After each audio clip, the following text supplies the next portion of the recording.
함께 살펴보실 하나님의 말씀 히브리서 7장입니다. 신약성경 히브리서 7장 1절부터 10절까지의 말씀 교독하겠습니다. 신약성경 히브리서 7장 1절부터 10절 말씀을 교독하도록 하겠습니다.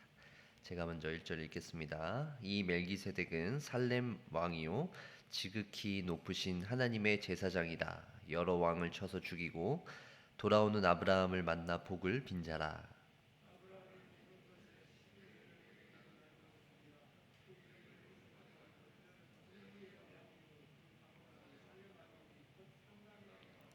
아버지도 없고 어머니도 없고 족보도 없고 시작한 날도 없고 생명의 끝도 없어 하나님의 아들과 닮아서 항상 제사장으로 있느니라.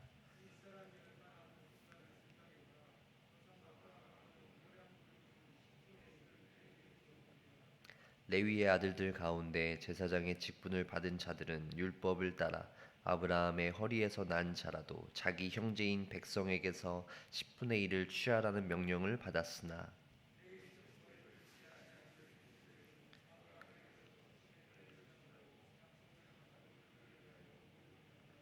논란의 여지 없이 낮은 자가 높은 자에게서 축복을 받느니라.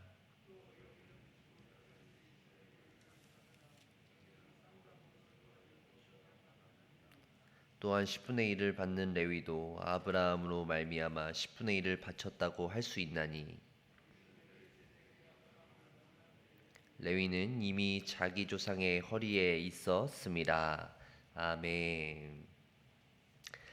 히브리서 7장 1절에서 10절 본문은 이제 멜기세덱이라고 하는 인물에 대한 내용이 등장하고 있어요. 히브리서를 기록하면서 이 멜기세덱이라고 하는 인물이 등장한 이유가 있어요. 바로 이제 히브리서를 그 당시에 읽게 되었던 독자들에게는 구약의 율법주의적인 신앙생활로 자꾸 돌아가려고 했던 상황인 것이죠. 그랬던 사람들에게 이 히브리서를 쓴 이 기자는 이렇게 이야기하고 있는 것이에요. 너희가 그렇게 떠받들고 있는 그 율법, 그건 그렇게 크게 중요한 것이 아니야 라고 말하고 있는 것이죠. 너희들이 최고로 여기던 그 율법보다 더 탁월하고 더 위대한 바로 예수 그리스도에 대해서 강조하고 있는 내용이 바로 히브리서 본문이라는 거예요. 큰 대제사장이신 예수 그리스도에 대해서 설명하다가 이제 히브리서 기자는 이 멜기세덱이라고 하는 인물을 제시하고 있어요. 그래서 이 멜기세덱과 예수 그리스도를 더욱더 묵상하도록 하기 위함인 것이죠. 4절 말씀을 한번 보세요. 이 사람이 얼마나 높은가 생각해보라. 그 조상 아브라함도 노량물 중 10분의 1을 그에게 주었느니라.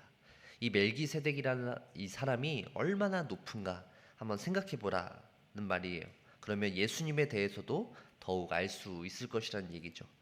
사실 이렇게 비교하라는 것, 멜기세덱이라는 사람과 예수님을 비교해보고 또 너희가 그렇게 떠받들고 있는 율법을 한번 비교해봐라 라고 이야기하는 것은 이제 어느 정도 이 비슷한 것끼리는 우리는 비교할 수 있어요. 비교가 가능하죠. 예를 들어서 수박과 호박 비교가 가능해요. 그렇죠? 그리고 뭐 한 7살짜리의 아이와 20살의 청년들도 이렇게 비교할 수 있잖아요, 저희가.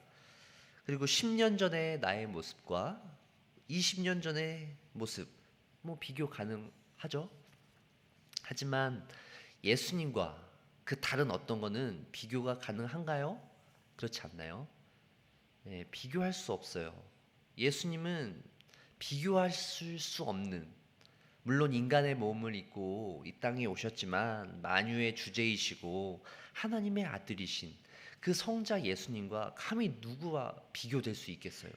비교 가능한 대상이 아니라는 것이죠.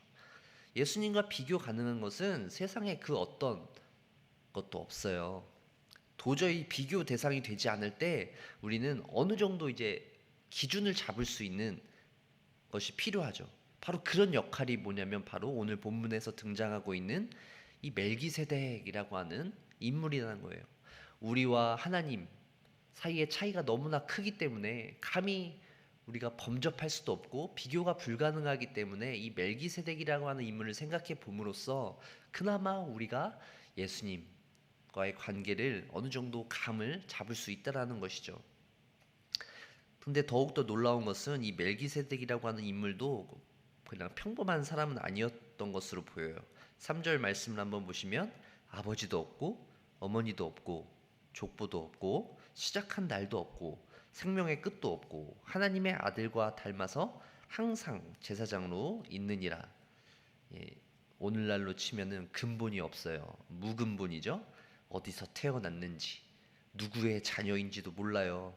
언제 죽었는지 그리고 언제 태어났는지 또 몰란다는 것이죠. 살았는지 죽었는지도 모를 정도로요.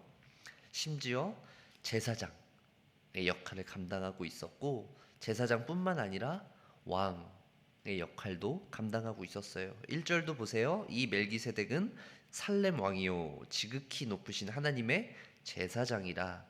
여러 왕을 쳐서 죽이고 돌아오는 아브라함을 만나 복을 빈 자라.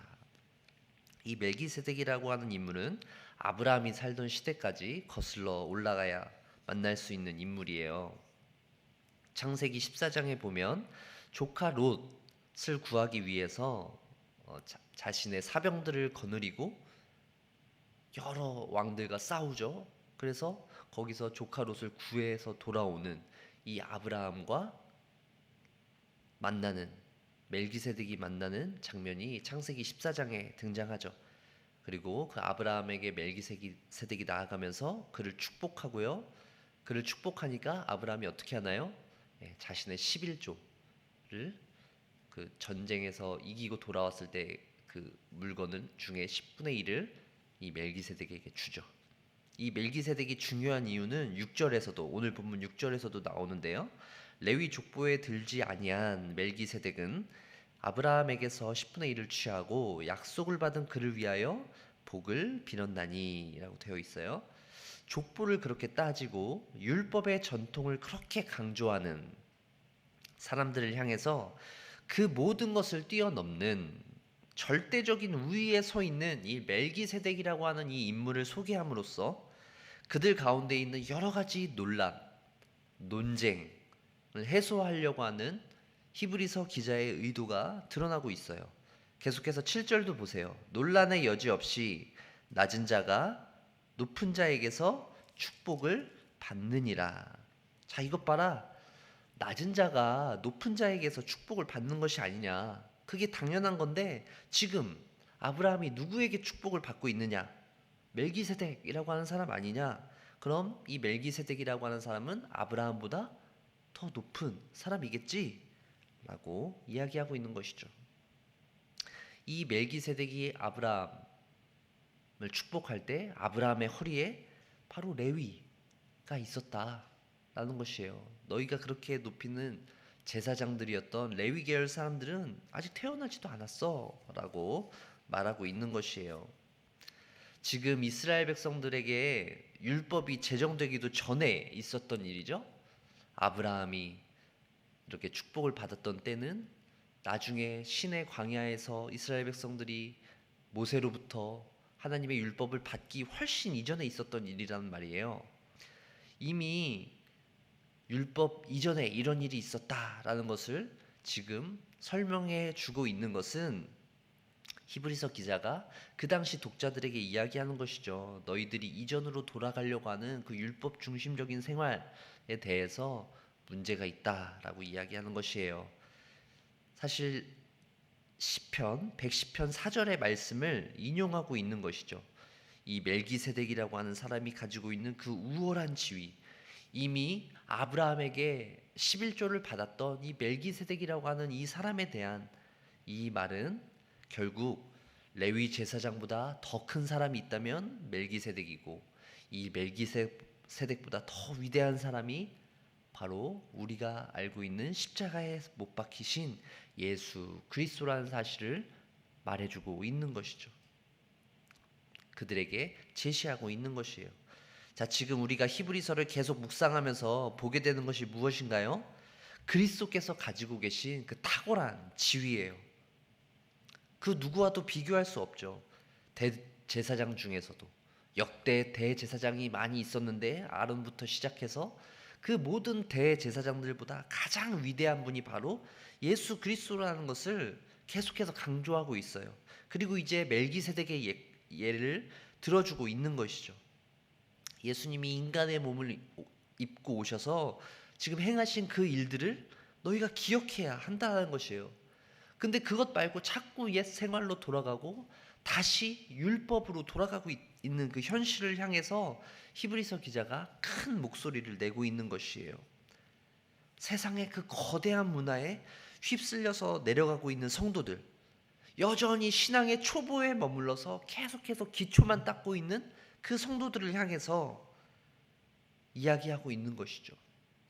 더 이상 예전으로 돌아갈 것이 아니라 예수 그리스도의 그 십자가만을 붙들고 살아나가야 한다라는 것이에요. 사랑하는 정윤의 가족 여러분, 우리도 마찬가지죠. 우리가 살고 있는 세상 속에서 벌어지는 일들, 우리 주위에서 일어나는 혼란과 어려움들을 보면서 우리는 무슨 생각을 하고 있나요? 이 사람이 얼마나 높은가 생각해보라 라고 이야기한 이 히브리서 기자의 말씀을 떠올려 보세요. 도저히 우리의 생각과 마음으로는 예수님의 그 사랑, 예수님의 능력에 대해서 우리가 감히 측량하기 어려워요. 감을 잡기 어렵다라는 말이죠. 기준이 없으면 정확히 우리가 와닿을 수가 없다라는 거예요. 그럼 온전히 이해하고 우리가 믿음을 지키기 위해서 어떤 노력들과 기준들을 세워 나가야 해요. 예전의 방식대로 돌아가고 율법을 형식적으로 지키고 어떤 의무와 관습에 매여 있기보다는 성령님께서 주시는 그 자유함, 그리고 예수 그리스도의 그 십자가를 붙잡고 그 사랑으로 인하여서 우리의 인격이 변화되어지고 우리의 믿음이 날마다 성장되어지는 모습을 사람들에게 보여주어야 한다는 것이죠. 새로운 사람으로 거듭난 모습을 보여주어야 한다는 것이에요. 그것이 우리의 사명이고 우리의 목표이며 우리를 이 땅에 보내신 하나님의 목적이에요. 여러분이 가진 직업이 있어요. 여러분들의 부모님이 있고 여러분의 자녀가 있습니다. 그 가운데서 여러분들이 생활하실 때 생각해야 할 것은 여러분들의 말과 행동들을 통해서 여러분들을 죄에서 건져내 주신, 여러분들을 위해서 이 땅 가운데 오셔서 십자가를 지신 그 예수 그리스도를 전할 수 있어야 한다는 것이죠. 그분을 깊이 생각하고 예수 그리스도를 묵상하면 묵상할수록 우리에게 있는 세상적인 모습이 드러나기보다는 우리가 거스르고 우리가 따라야 할 하나님 나라와 그 복음이 우리의 삶 가운데 드러나야 한다는 것이요.